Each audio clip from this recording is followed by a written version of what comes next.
Try it with the choke on.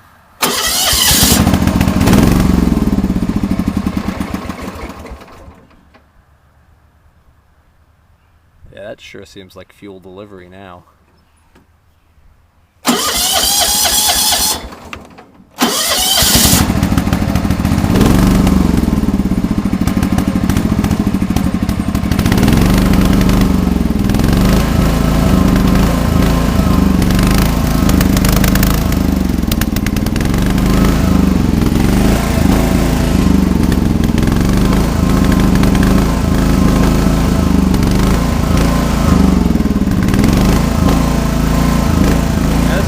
Doing yesterday.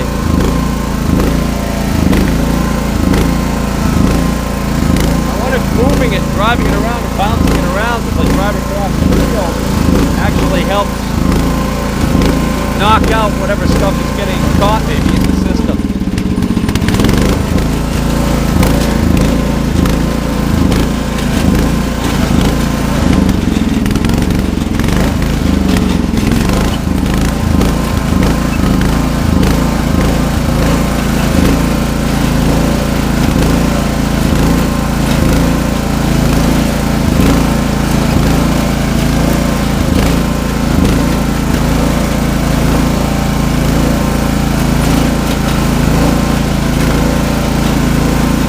Already smoothing out.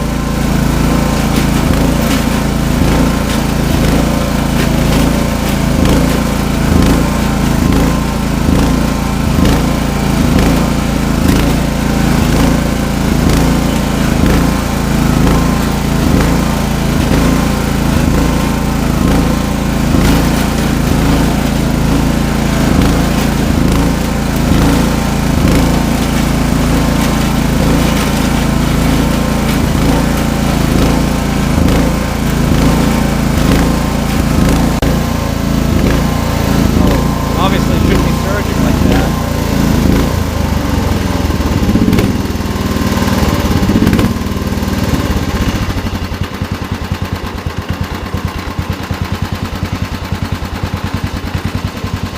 It just seems like a fuel delivery issue. Partially clogged main jet, or could be fuel pump related too, I guess. Fuel pump is right here.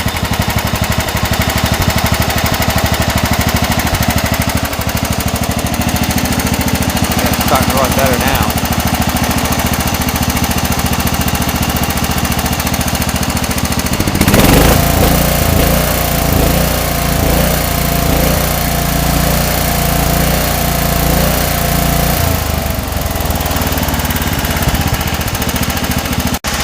I just let it sit here and idle for a few minutes, and then I revved it back up and it was fine again.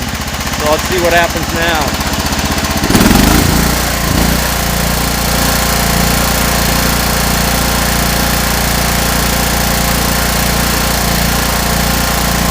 Very slight surge now.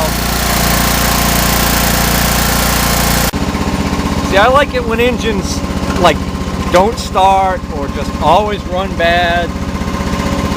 It's a lot easier to diagnose that kind of thing.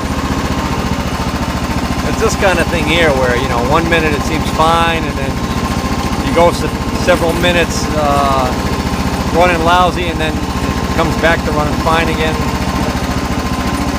But I mean, it doesn't matter what you're working on. When it comes to troubleshooting, intermittent problems are always the hardest to solve.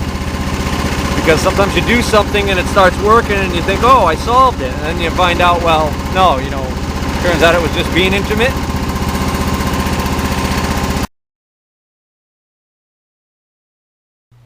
Well, after removing the whole seat and pan assembly, it gives you really good access to the top here, and the first thing I noticed is that there's a vent right here, and I had read online that there's supposed to be a vent tube that allows you to not have to have a vented cap. This cap has a hole in the top. I think this cap used to be one of the style caps that had a dial indicator to tell you how much fuel was in it, and what it is now is it's just a plain old cap with a rubber gasket on it. That's all that's left. The gasket's kind of dry rotted. I have to cover this to keep the water from getting in there. This acts like a little pan and the water just runs in there. So I keep this covered best I can. And then so this is the vent, but you can see there's no tube attached to it. There's a barbed fitting, so obviously there's supposed to be a tube that attaches to that and routes it to somewhere else. And I could see where this might be a problem because it looks pretty easy for dirt to get in there. Matter of fact, the end of it's almost blocked with dirt as it is. So I'm going to want to definitely clean that out. Another possibility of a problem area is right here, this valve, this shutoff valve. There's a restriction there where it goes through the shutoff valve, and I read that some people have found that that's an area where they've gotten a blockage.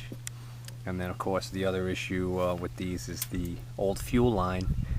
I don't know how old this fuel line is on here, but the older style fuel line tends to break down in the presence of the newer fuels, especially with the alcohol content, the E10 fuels, and that can cause the inside of the line to break down. A little black bits of fuel line break off and clog your carburetor and fuel system. So what I'm going to do is I'm going to clean all this up, and I'm going to replace all the fuel line and the fuel filter all the way up to the fuel pump, and then also I'm going to replace it from the fuel pump over to the carburetor. Well, I've removed the tank, and there's a couple things I want to do now that I have the tank out. First of which is you can see there's a ton of dirt and caked up dirt all over the transmission here, and I want to clean that all off because that's just acting as an insulator and it's keeping heat in the transmission, which is never a good idea.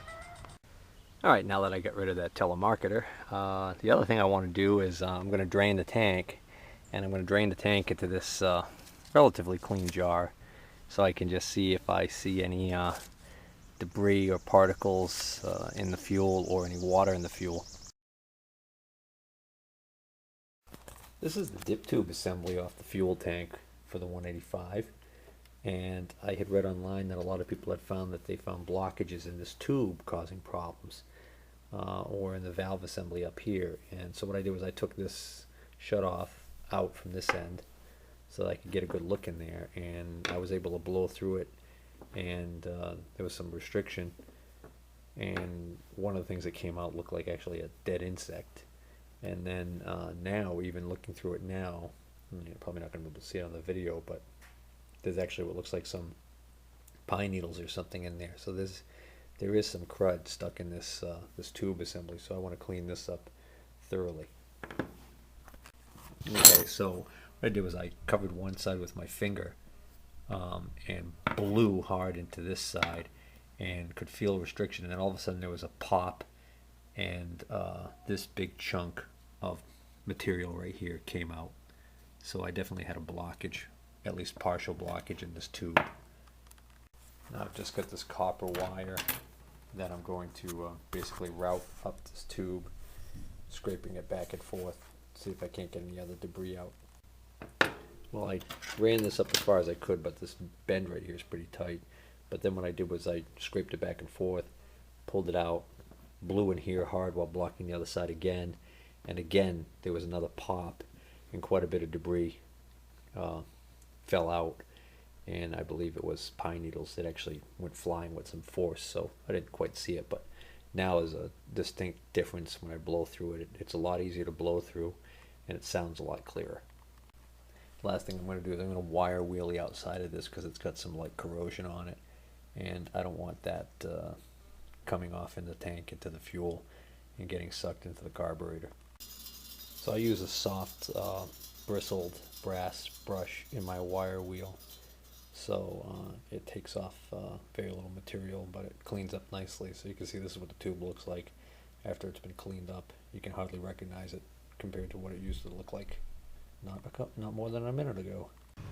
Right, trying to get this fuel pickup tube back in was kind of difficult, but now I've taken this rubber piece off of here, and I think the way to do it is you push the rubber piece in first and then slide the tube in, so I'll try that.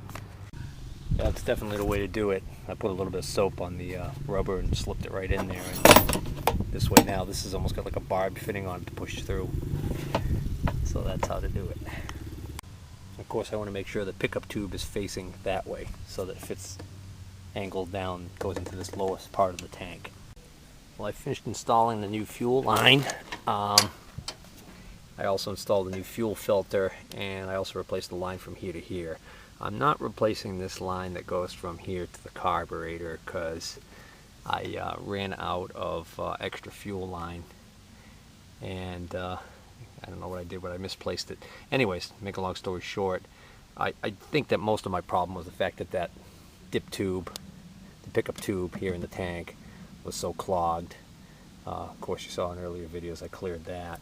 And then also, this is the old fuel filter I just took out, and I can actually look down into the opening and I could see the screen. I could see bits of grass and debris in there, so this fuel filter's at least partially clogged, if not more. In fact, I just blew on it and a big chunk of stuff came out. You can actually see some of it in there. Let's see if I can blow this out with my hand. Okay, there was quite an obstruction, and then there was a blast of air came out, and a whole bunch of stuff came out because this has been sitting for a while now, so that's all dry in there. So now I can still blow on it and get chunks of stuff out there. Now it's actually looks kind of clean in there, but I've got a new filter, so hopefully this filter will work fine. This filter is it says replaces Briggs and Stratton and Simplicity. It's a 75 micron. It says for engines with fuel pumps. So I've got a fuel pump. Question is, are they talking about for with engines with fuel pumps where the fuel filter is on the pressure side of the pump or on the suction side of the pump? Because this is on the suction side of the pump. But I think it's going to be just fine.